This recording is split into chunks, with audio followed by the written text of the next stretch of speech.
And we're back live at AEA at the 56th Annual Convention here at the MGM Grand in beautiful Las Vegas, Nevada. And we're joined now by Mike Adamson. Mike is the Vice President for Member Programs and Education with AEA. And Mike, thanks for taking some time to join us on Aero-TV. Sure, thanks Tom. Thanks for having us again. When you talk about member programs, let's just kind of dive right into that, because I think a lot of folks who may be watching are not really aware of the kind of programs that are available to them as members of AEA. Yeah, full range of programs for certified repair stations. We do everything from education and training to regulatory representation, and then obviously the business tools that help you run your business. So an equipment exchange, warranty process, some tech pubs, and then obviously the great convention and regional meetings that we host every year. When you get ready for a show like this, what is it that you hear from the folks that are the members that you work with on a day-to-day basis about how they interact with this show? Well, we like to call it the premier show for the avionics industry. Mm-hmm. And it's a show between the manufacturers and their dealer network. It's a wholesale show in that sense, and it's a large family. We're a small niche, but it's a large family, and it's a very family-like atmosphere. So you talk to the vendors, and when they prepare for this show, they look forward to the relationships. They know business gets done here, and they look forward to that, of course, but they know that everybody that comes to their booth is a dealer and is potentially a sale, and they're qualified, they're knowledgeable, and so they know that it's going to be an afternoon of quality time in the booth. Now, you also offer a lot of training for members. Talk about some of those training programs that are available for AEA members. Again, everything from the regulatory piece that's very important to running a repair station, to the basic and advanced technical courses. The way the week sets up is, one of the things our association does at this trade show is try not to offer training directly in competition with the exhibit hall. So they get due time in the exhibit hall, and then when it's time to train, they have full access to that. So we started off yesterday with a full day of what we call fast-track training sessions. And it ranges everything from, again, the regulatory piece to the in-depth technical, and some of that is contracted training vendors, partners of ours, the global jet services of the world. And then it's some of the OEMs that are actually presenting here this week. They do their full dealer technical training in a 6 to 8 hour session. So you've got plenty of choices. I think the thing you'll hear from the attendees is they have a hard time splitting their time and themselves between everything that's offered on the first day.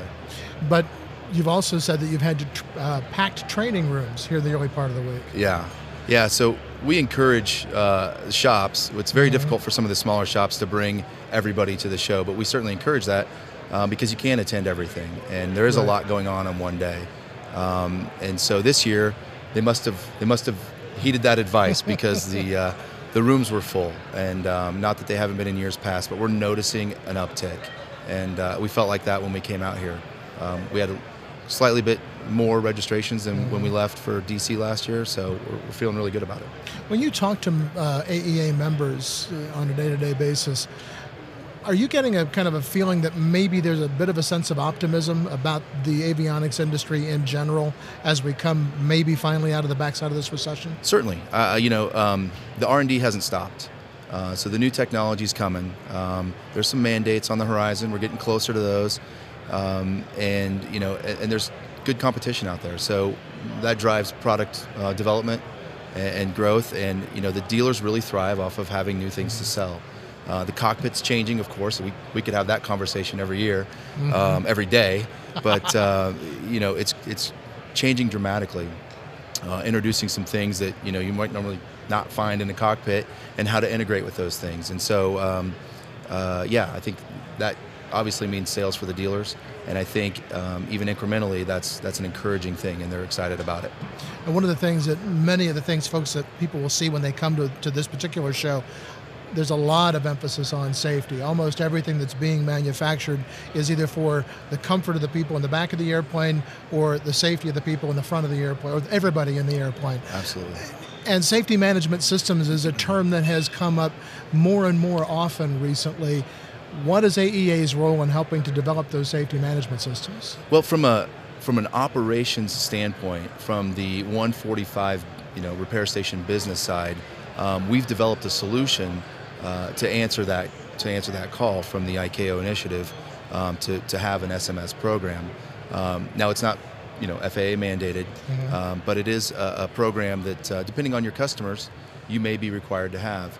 And so the AEA has developed a solution to document the potential pitfalls and risks within an organization so that you can achieve that perfect level of near perfect level of safety, accident-free. And so that's something we've been working on the last year to offer our members free of charge so that their businesses can focus on fixing airplanes and not worry about sort of the human factors and OSHA issues that they may run into while running a day-to-day business, and a business that is full of risk. And so we think we've got a tool that will help them manage that and get them focused on working on airplanes. One more kind of technical thing, and then we'll move on to some of the education programs Sure. as well. But I know that one of the big things that gets talked about a lot is certification. Yeah. Certification is an expensive and lengthy process, and as the sequester comes through, and there are going to be probably fewer and fewer people at the FAA working on the certification process, where does this organization help its members in that certification process? I think our strength as an organization, with our regulatory representation and the knowledge of our staff on that, we arm the members with the confidence and the knowledge to approach their inspectors with the right information to speed the process. If you look at it from a standpoint where you're going to have the inspectors telling you how things are done, and not know if they're right or wrong, or not know if they're referencing something and working off of personal preference, you're going to spend a lot of time spinning your wheels, wasting energy, wasting time, building costs into the project when it's not necessary. So much of our training is focused on the regulatory prospect, the aspect of these projects. And so we feel like we arm them with that knowledge. They know the rules, they know where to go, they know who to call if they have a question, and we feel confident that when they go to their inspectors, they're ready for a signature. So. The other aspect of your job is in education programs, and I know that AEA has handed out hundreds of thousands of dollars in scholarships over the course of the years. What kind of scholarships are there that are available for people that want to get involved in the avionics industry? Well, we're focused on technicians, and be it aviation maintenance technicians, AMPs, or avionics. Obviously primarily avionics, but we know that the path to avionics is often through a 147 AMP program, and so our scholarships are to encourage students, aspiring technicians, to attend those programs. This year we gave out 26 scholarships valued at $125,000 to those students. We also offered some for our own members to learn how to fly. Current technicians that need to learn how to fly or want to learn how to fly to make them a better technician.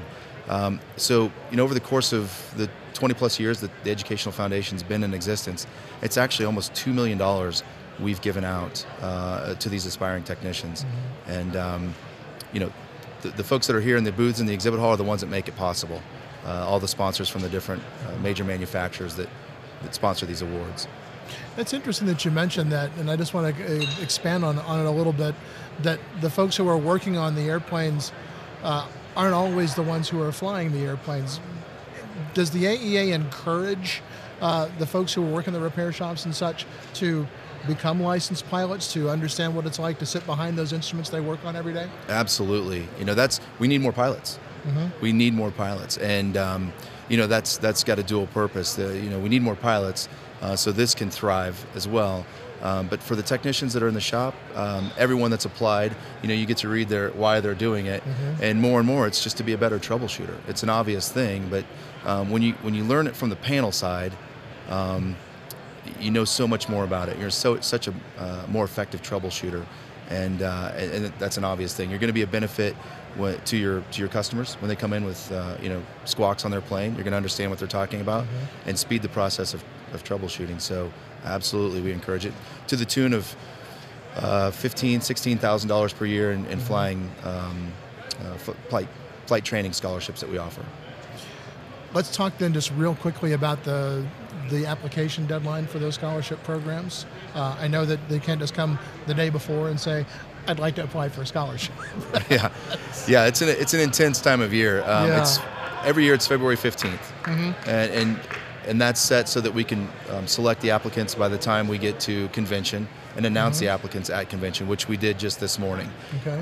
And then those awards are actually given for the upcoming school year. So the people we announced today, those awards are good for the 2013-2014 school year. Obviously, the pilot awards are available to them right away to start their flight training.